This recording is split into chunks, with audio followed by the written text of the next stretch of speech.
Pinaiimbestigahan na ng DepEd Muntinlupa ang insidente umano ng bullying sa isang estudyante na hanggang ngayon ay nasa ospital pa rin dahil sa sinapit sa kanyang mga classmate.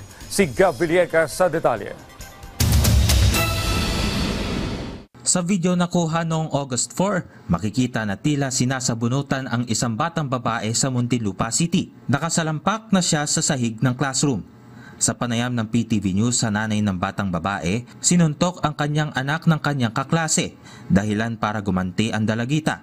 Pero niresbakan din siya ng marahas na classmate, dahilan para maospital ang kanyang anak. Nahawakan yung likod ng ulo niya, binalibag niya ako, mama. Tumama yung ulo ko sa semento. Dating na nung gabi, tumatawag na ngayon tong isa kong anak. Sabi niya, mama, si Ina, isusugod ko na sa ospital kasi nakatatlong suka na siya. Sumusuka siya, ma. So dadalhin na namin sa ospital. Nadiskubre rin ng nanay na nakatanggap na masasakit na salita ang kanyang anak sa group chat ng classmates.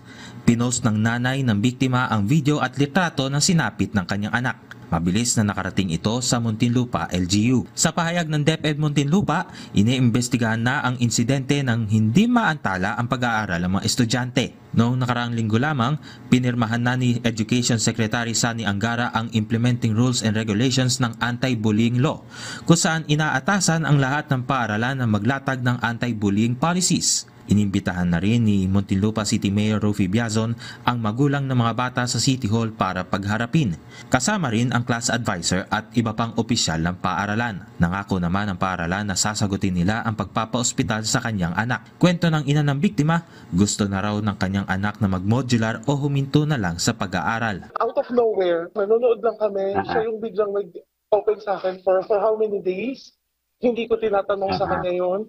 Kagabi, nagsabi siya nun sa akin. So alam ko na pinaprocess niya, yung eksena na yun, alam ko na tumatakbo yun sa isip niya. Kasalukuyang nasa ospital pa rin ang dalagita at patuloy pa rin nakakaramdam ng pagkahilo at pagsusuka. Para sa clinical psychologist na si Dr. Jerome Go, may hugot kung bakit may mga bully. Pagiging bully ay isang bagay na madalas naiimpluwensyahan ng kung anong nakikita ng isang tao sa kanyang kapaligiran, no?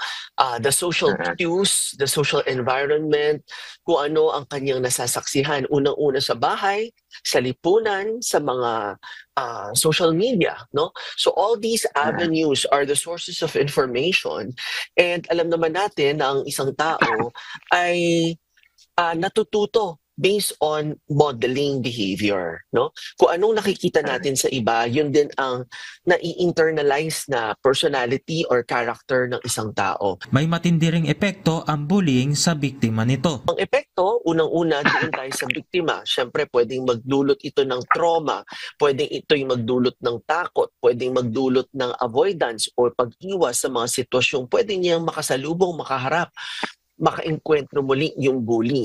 Pwede rin itong magdulot ng trauma na hindi lang yung bully yung iniiwasan, kundi pati yung mga iba pang mga sitwasyon na magpapaalala sa kanya dun sa insidente o dun sa trauma kanyang dinaras. Kaya iginiit ng eksperto ang malaking papel ng magulang sa buhay ng mga anak. Lang napakalaking parte ng mga magulang, no? Lalo na unahin natin yung victim, no, ng pambubuli. Sa mga magulang ng may mga anak na biktima ng pambubuli, ang unang-una nating dapat gawin is i-secure yung ating anak. Siguraduhin na makakaramdam sila ng safety. Kung yun ba ay pansamantalang liliban sa eskwela, lilipat ang section, lilipat ng eskwela, or ilang araw na pahinga. Mapapalibutan ng mga kaibigan, nakakilala talaga at close ng pasyente o ng biktima, makatutulong din ito. Pero napakahalaga sa mga pasyente, sa mga magulang ng bully, kailangan sila din ay turuan ng leksyon. Kailangan malaman ng bata na merong consequences ang kanilang mga behavior. Yan ay maaaring galing sa magulang, no? Galing sa eskwela, at bigyan ng warning para hindi na maulit.